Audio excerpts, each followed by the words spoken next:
Welcome to the Hedged Edge by RCM Ag Services, where we're getting out of the field and onto the mic to bring you weekly market updates, commentary from commodity experts, and monthly interviews with the biggest names in agribusiness.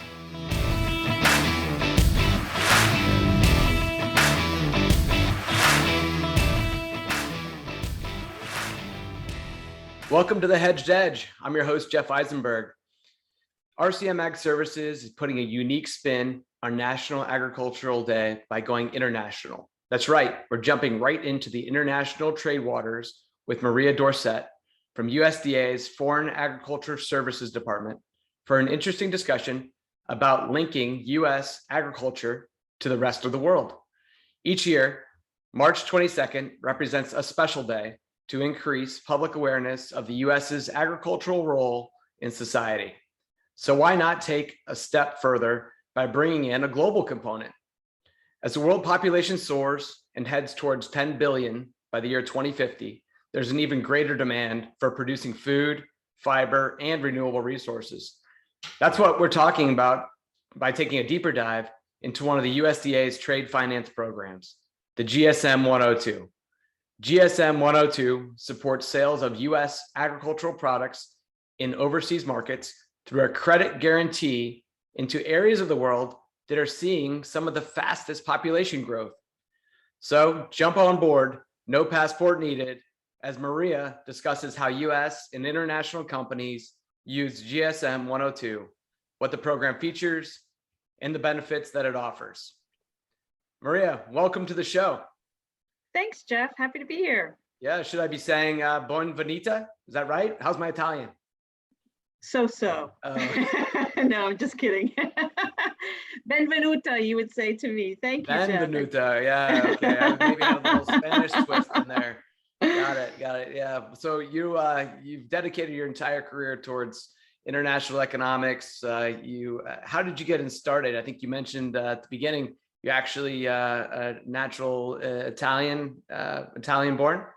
Yes, yeah, I was born there and was an infant when I came to this country with my family. So I grew up in an immigrant family right outside of the DC area. Yeah. And I guess it was that upbringing that led to my interest in all things international and that multicultural perspective. And you've had a chance to live overseas or no? Yes, so I did my junior year abroad there. I went back in grad school as well. So any time I had a chance to get back there, and I've taken my family there as well. I still have lots of relatives, aunts and uncles and cousins and so on that I like to keep in touch with. Amazing country. My wife and I spent our honeymoon there 10 days. Absolutely wonderful. Where did you go, Jeff? We started in Venice, down through Florence, down to the Amalfi Coast. And we hit Rome as well. So it was quite the trip. Kids got to take them back there sometime for sure. Yeah. It's all beautiful, all good. And good food.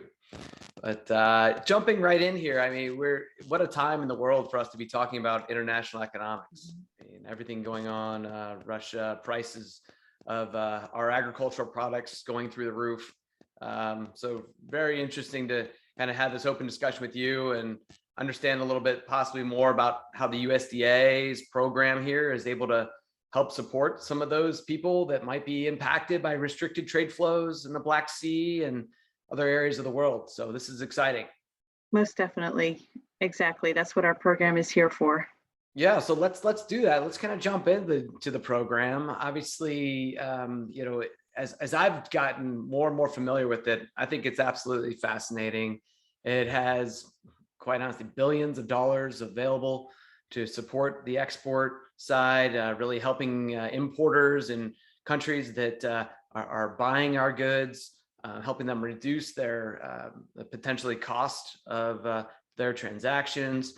So many exciting features. And maybe if we could just start at the beginning, give us a high level general overview, what the program is and some of its main goals, and then we can kind of go from there.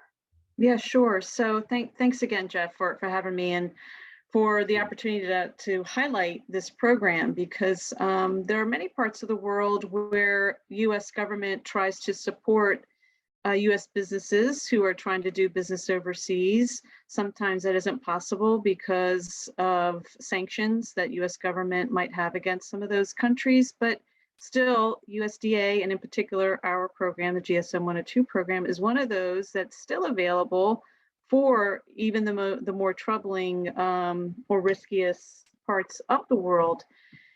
So the way, the main goal of the program, just to give sort of a high level view at the outset here, is it's all about risk mitigation, primarily about risk mitigation, especially for the US exporter as they try and approach these parts of the world that do tend to have more risk. So what this program does is provide a payment guarantee that provides assurance to the US exporter that in case there is an issue of non-payment, that exporter will be paid at least 98% of the value of that transaction. 98%. It is Got it. 98%. So that's almost all of the risk is being taken on by USDA. It's important to mention also that this is a commercial program. So our program isn't competing with what the private sector is already providing. So we're not replacing the banks and their programs, their lending programs. It is not meant to replace or to compete with those, but to facilitate those transactions, in particular, letters of credit transactions that are used to make payment for these US agricultural goods. And in fact, if my understanding is right, it actually supports the US bank, protects the US bank just the same, essentially is an insurance program for the US banks to be able to safely lend the money to foreign institutions. Is that correct? There is that component Okay. where it works like an insurance program. So in a letter of credit transaction where you typically have an exporter and an importer and then a bank on each side. So what happens is that the guarantee, once it is issued to the US exporter to cover a particular sale, that exporter will oftentimes assign the guarantee to a US bank. So now the 2% that the exporter had of risk is now zero because they have assigned that guarantee to a US bank. The US bank now assumes the remaining risk. But even in that situation, the guarantee is there to provide payment assurance now to the holder of the guarantee, which happens to be the US bank. So in the letter of credit transaction, which is a commercial transaction and USDA does not dictate any terms or get involved, but it is between the banks to come to terms about that loan repayment between the banks.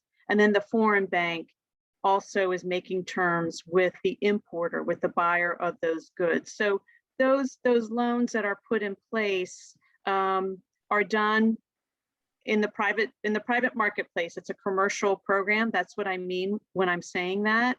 We don't intervene or get involved in those aspects or those parts of the transaction. But you are correct that it provides payment assurance to the holder of the guarantee, which starts out being the US exporter, but oftentimes ends up being the US bank because the US exporter assigns that guarantee to the US bank. It doesn't have to do that, but it almost always does because it now can step out of the transaction. It's not holding any risk any longer when it does that.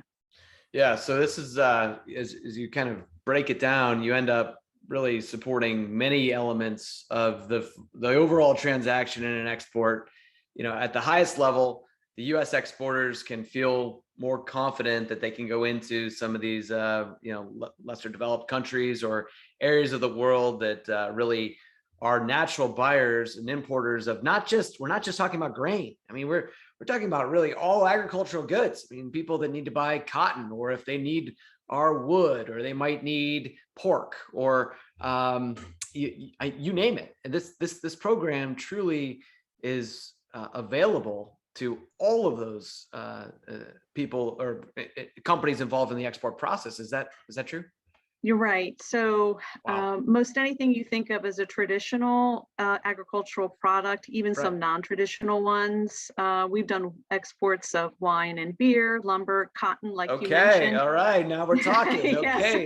Let's see what we can Yeah, do. exactly. Get out to Priorities. Sonoma. Yeah. um, but also we've done cattle.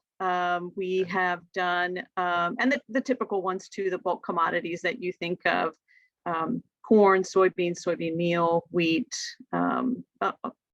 It runs the gamut really. So bulk, intermediate, processed goods are Energy. all What about eligible. energy? Natural gas, crude. Biofuels such as ethanol would be eligible, Okay. yes. But we do take a look. Our staff does do a review just to make sure that it falls within the parameters of the program. Okay. Got it. But So we generally have speaking, it's pretty broad. pretty broad. Yeah. So, the traditional users of this program are exporters that are the bulk commodities, as you said, corn, beans, wheat. Those have made up those have been among our most active users in the program, yes. But certainly all are welcome, including small and medium-sized businesses. And we do concerted, specific outreach to those business communities to raise awareness and let them know that this program is available to them as well. Right. So I guess that kind of begs the question, who is most active in using it? Is it the Cargills and the ADMs of the world? Or is it kind of get down the pipe where you find some of the intermediaries that are operating as exporters as well? Or who's most commonly utilizing this program? I'm not at liberty to say, unfortunately, who are the users of our program. But I can tell you that Latin America is probably among the most active region in our portfolio. I think that's largely due to proximity. They are traditionally among our most active trading partners anyway. So a lot of our guarantees are going towards supporting shipments that end up in Latin America. But we are certainly open and have been doing business in other parts of the world as well. I think I've seen on your list Africa, Middle East, Asia, even some. I think I saw some posts. You had people in Ukraine and Russia at some point. So yeah. Yes, most definitely. We are supporting sales to all those areas, more or less. I mean, we're not supporting sales to Ukraine or Russia for obvious reasons. Yeah. But certainly with the disruption in trade flows that has happened in that part of the world and the countries that have been so affected by that, our program can help with those countries being able to access other sources of goods that they are normally used to getting from Russia, Ukraine, or other suppliers in the Black Sea region. So, our trading partners in Africa, Middle East, and other countries in that area that are used to sourcing from the Black Sea. Right. Our program can help support transactions if they are sourcing from other parts of the world, where we would provide coverage and have eligibility. And that's really interesting because it kind of leads into a little bit more about the program's interworkings. Is that if you're thinking I'm in an African country and today I'm importing from the Black Sea, and now they say, well, not doing that anymore.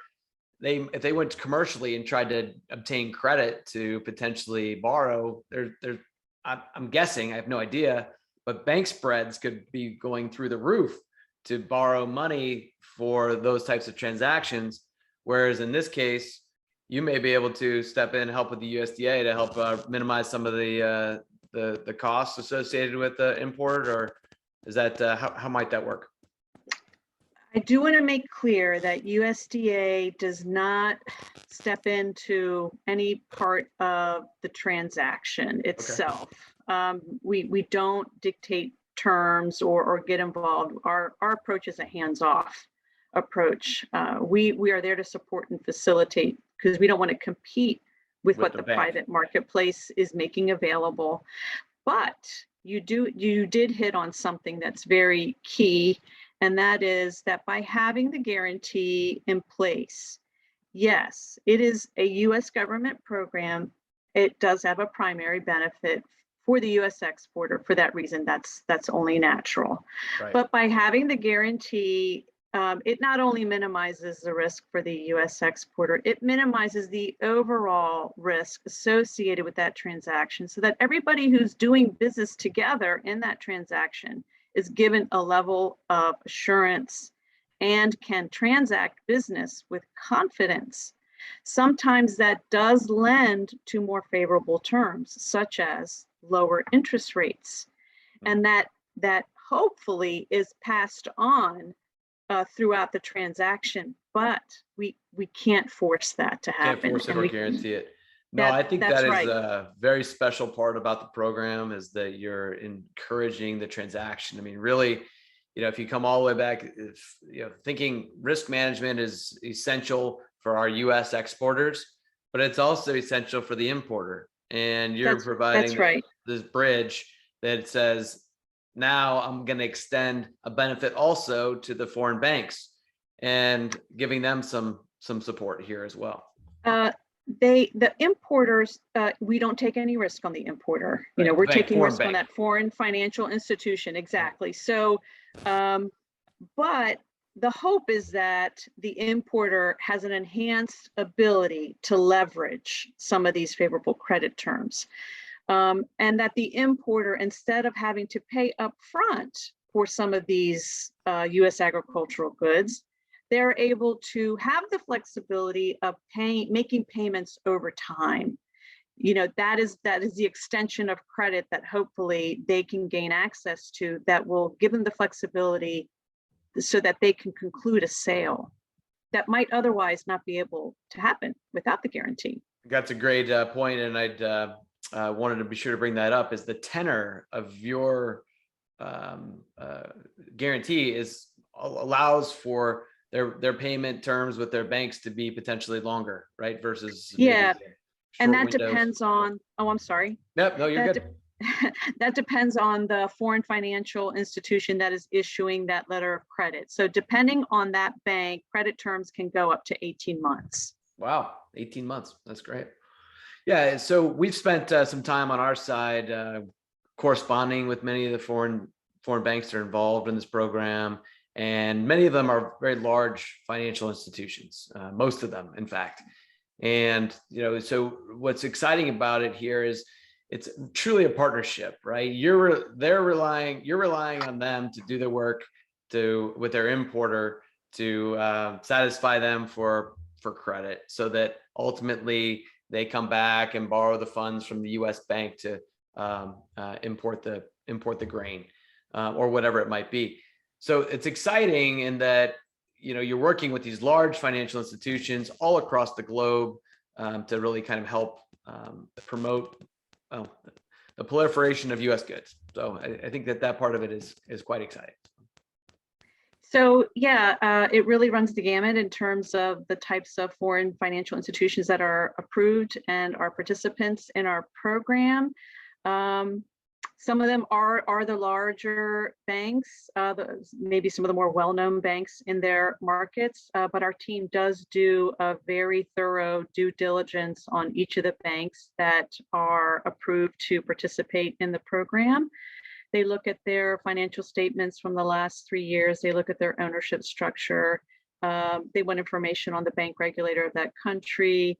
So this is all part of the due diligence that goes on to determine which foreign banks are able to participate in the program. And that has lent to a large part of the success of the GSM 102 program. We have about 150 banks that participate in GSM 102 from about 130 countries around the world. Wow. Or I should say that 130 countries are eligible to have their banks in our program. That's great. Yeah, and then you said many of those banks are in Latin America. Is that the primary user of the program thus far? Or? Yeah, I think that's why there's so many. We have maybe 60, 70 banks from Latin America that are approved in the program.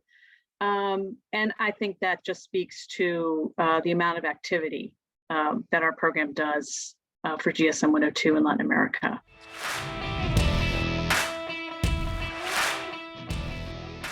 Shifting gears just a little bit, let's, it all sounds well and good. Things moving forward. We're exporting grains and other commodities. What happens if it goes south? I guess how often does that happen? I mean, obviously, you're not going to share the exact numbers, but is it common? But if everybody's doing their part, this seems to be a no-brainer, and really all the exporters should be signing up. The banks should be signing up. What am I missing? I think that sometimes it's a matter of cost. Okay. It has to make business sense, obviously. So, the bank who's issuing letter of credit, they have their own costs.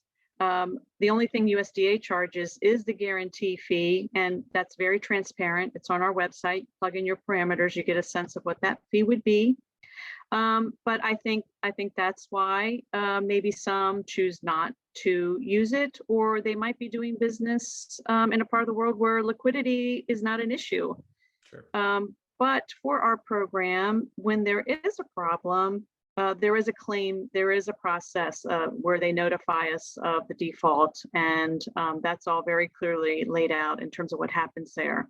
Luckily, that hasn't happened very often. Yeah, that's good. That's the part we want to hear. Yeah. That, everybody's doing their job and nobody's having problems. It doesn't happen often at all. And that's in large part due to the due diligence that takes place on those foreign banks and who participates in the program. Okay. No, that makes good sense. And so you're saying that sometimes the cost is too high, or is it that there's no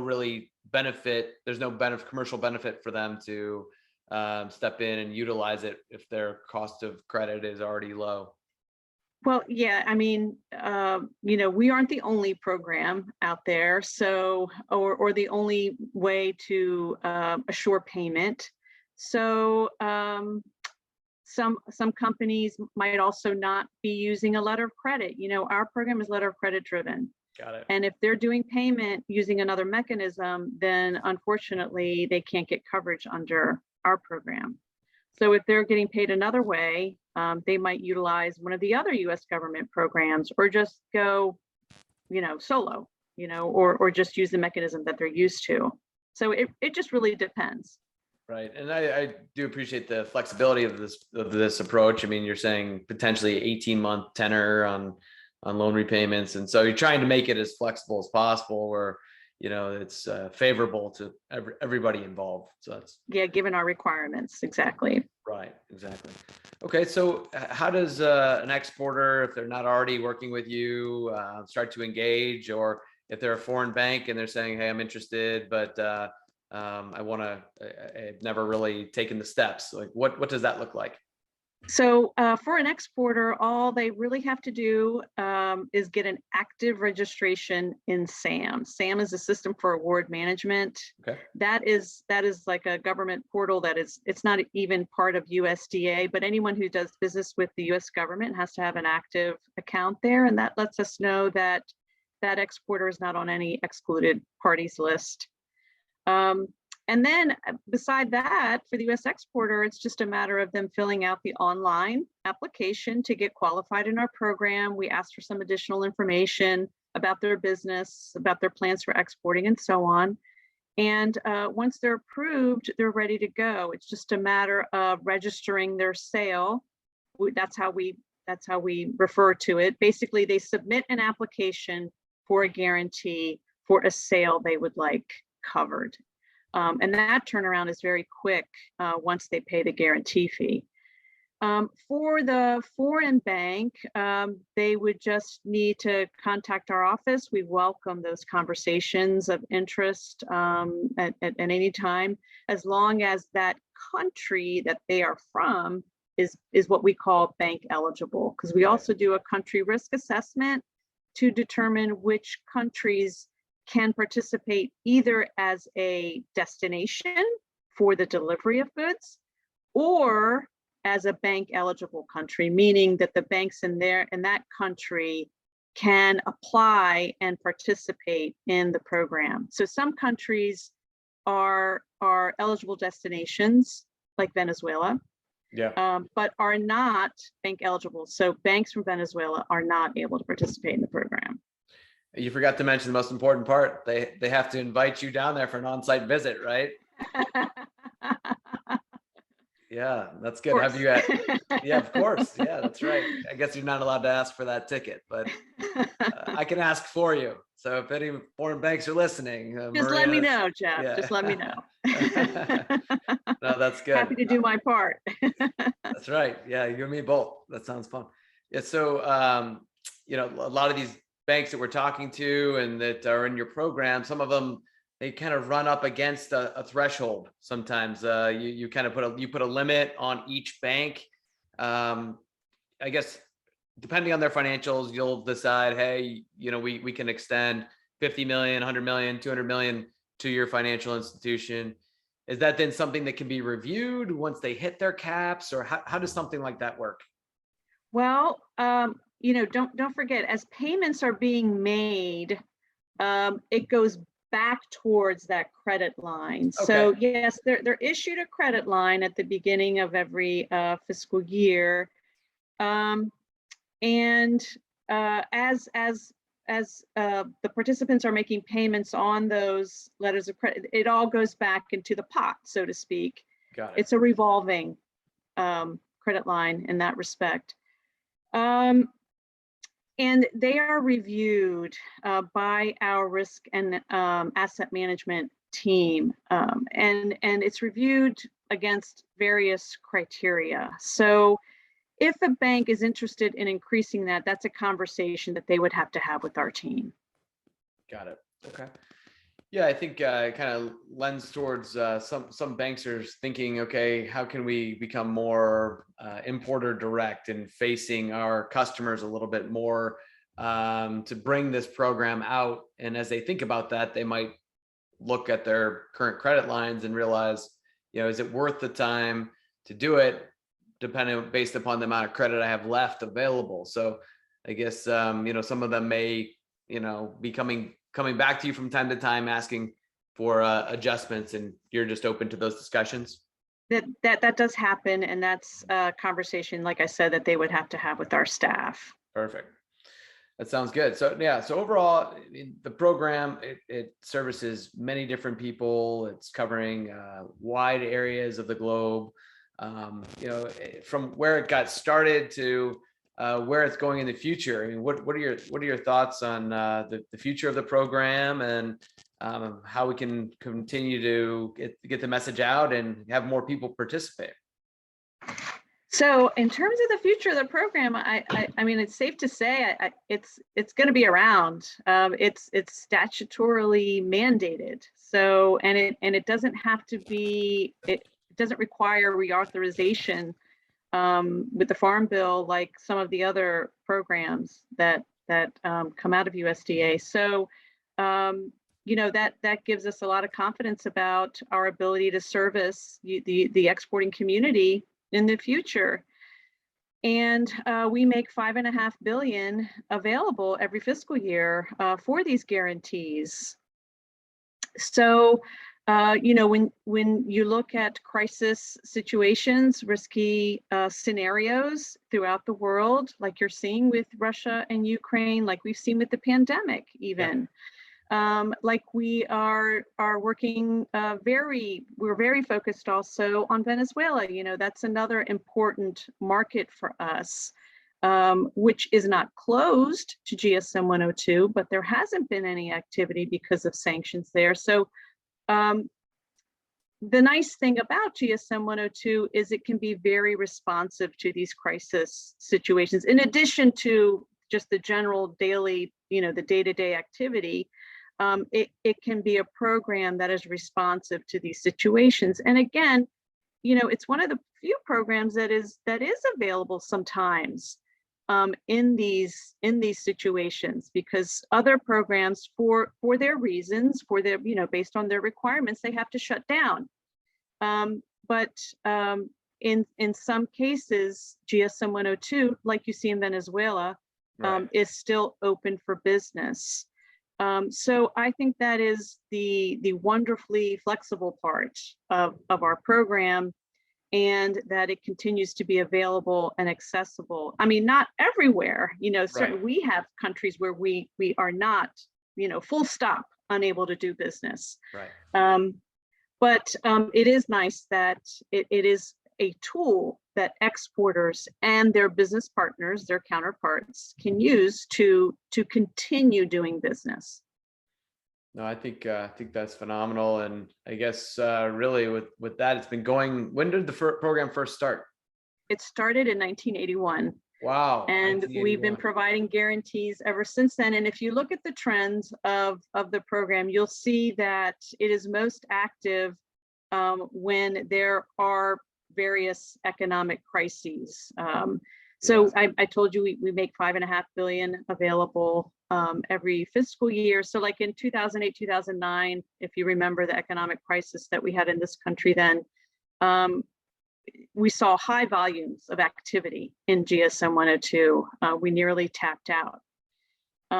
During the pandemic, we didn't tap out, but we did see higher usage definitely, and continue to see higher usage than in the years leading up to the pandemic.